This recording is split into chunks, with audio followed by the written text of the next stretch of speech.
Salut tout le monde, c'est Marc Aurélien pour WebOS France, puisqu'on a changé de nom de Palmpré France à WebOS France.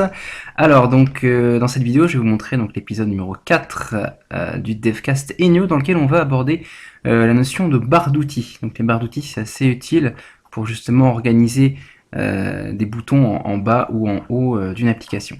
Alors pour cela, donc vous allez toujours télécharger le fichier .doc qui est joint avec l'article. On va démarrer le navigateur Chrome, voilà, et on va aller donc dans les répertoires d'exemples pour créer une nouvelle application.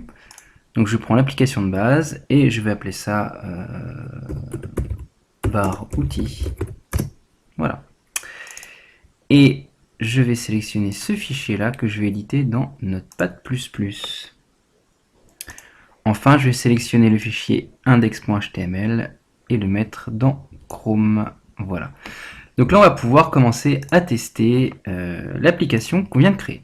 Alors, on va regarder un petit peu comment ça marche, comment ça fonctionne une barre d'outils. Donc, les barres d'outils sont définies par le kind, donc le genre toolbar, donc barre d'outils tout simplement. Et on va pouvoir donc mettre différents éléments dans la barre d'outils. Alors, je propose de copier et coller ce code-là ici dans Components. Donc en fait ça va être la barre d'installation de tous les objets qu'on va mettre dans la scène. Donc à l'intérieur on va avoir donc une boîte qui est définie par un crochet, une accolade ouvrante et une accolade fermante.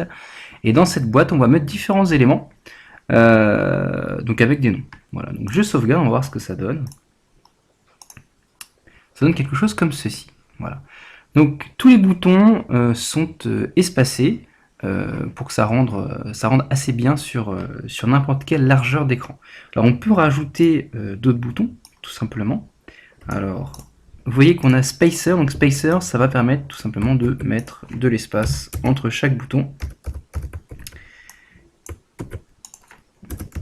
Et si je rajoute un quatrième bouton, les 4 boutons vont s'arranger correctement en fonction de la taille de la fenêtre. Donc que ce soit sur une tablette ou un smartphone, on aura une adaptation de la taille. Donc ça c'est plutôt sympa si vous voulez faire des applications qui vont tourner sur Touchpad ou sur Pré 3, voilà, c'est assez sympa. Ensuite, donc ça c'est la barre d'outils, on va dire standard. On peut faire quelques améliorations. L'amélioration donc c'est ce code là. Alors il n'y a pas grand chose qui a changé. Voilà. On va en fait pouvoir changer la couleur du fond de la barre d'outils. Alors la couleur ici choisie, donc j'ai pris un style, donc background color dark olive green. Vous mettez background color dark olive green. Pour avoir d'autres couleurs, c'est assez simple, il faut aller sur Google. Et là donc vous avez le nom des couleurs et la correspondance si vous voulez choisir une autre couleur. Donc on va par exemple prendre une couleur white smoke par exemple. Alors faire attention parce que les majuscules sont importantes. Donc white smoke, voilà. Je sauvegarde, CTRL S et on va pouvoir regarder ce que ça donne. Voilà. Donc c'est assez blanc. Voilà. Ensuite, on peut changer le type de bouton dans les barres d'outils. Pour ça, donc j'ai un troisième exemple qui est dans le fichier doc, qui est ici. Voilà. Donc pareil, on va le copier et le coller. Donc je vais enlever ça, j'en ai plus besoin. Voilà. Alors ici, on va avoir différents types de boutons à l'intérieur de notre barre d'outils. On va regarder ce que ça donne. Donc on a des boutons comme ceci, donc avec un bouton sélectionné parmi un groupe. Pareil ici. Voilà. Alors l'idée dans ce cas-là, c'est de pouvoir rajouter des icônes à la place bien des cases vides. Alors les icônes en fait, elles sont déjà, j'ai déjà mis les chemins des icônes. Il suffit juste maintenant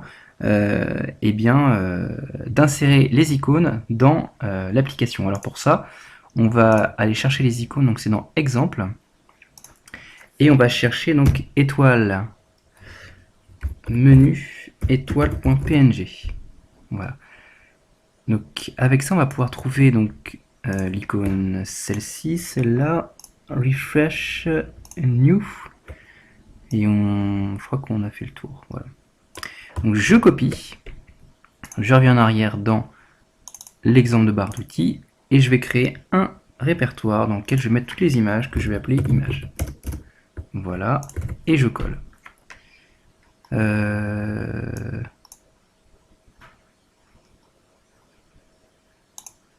Hop. Voilà. Donc j'ai mes 3 icônes. Alors j'en ai perdu une au passage. Voilà, une fois qu'on a mis les icônes, elles apparaissent dans les boutons. Voilà. Ensuite, le bouton plus qui est sur le côté, il est un petit peu spécial, puisque c'est un bouton en fait qu'on va pouvoir enfoncer ou pas. Pour faire cette action d'enfoncement du bouton, on va donc activer ce qu'on appelle toggling sur True. Et donc ça va donner un bouton qui va s'enfoncer, alors donc rester enfoncé quand on va appuyer dessus, ce qui n'est pas le cas des voisins. Voilà. Maintenant, on va pouvoir affilier à un bouton une action. Donc là, ce que je vais me contenter de faire, c'est de faire apparaître un message dans la console, parce que c'est assez rapide à faire. Donc, par exemple, dès que je vais cliquer sur ce bouton-là, je vais faire apparaître un texte dans la console. Alors pour ça, je vais aller ici, c'est le premier bouton. Alors je suis pas obligé d'en mettre plusieurs, je vais juste en mettre un, que ce soit plus clair. Voilà. Et je vais mettre une fonction onClick. Donc dès qu'on va cliquer sur le bouton, on va appeler une fonction que je vais appeler bouton. Alors des fonctions, on en a déjà vu dans les épisodes précédents. Ça ressemble à ça. Ma fonction, je copie et je colle dans fonction. Voilà. Et cette fonction, je l'ai appelée bouton. Ici, je vais l'appeler bouton.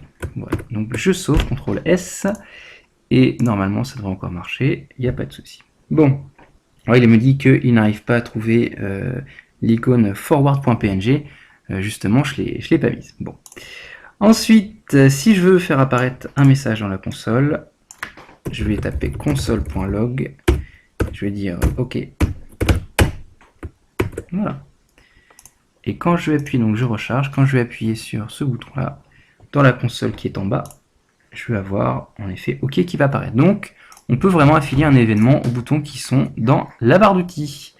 Voilà. Au niveau de la barre d'outils qui est des boutons qui sont au milieu, donc ceux-là, vous voyez le bouton middle, donc c'est pas un bouton qu'on a créé avec une image. On peut changer la taille, donc la largeur du bouton. Si on veut mettre plus de texte par exemple, on va avoir un bouton beaucoup plus large si c'est un bouton important.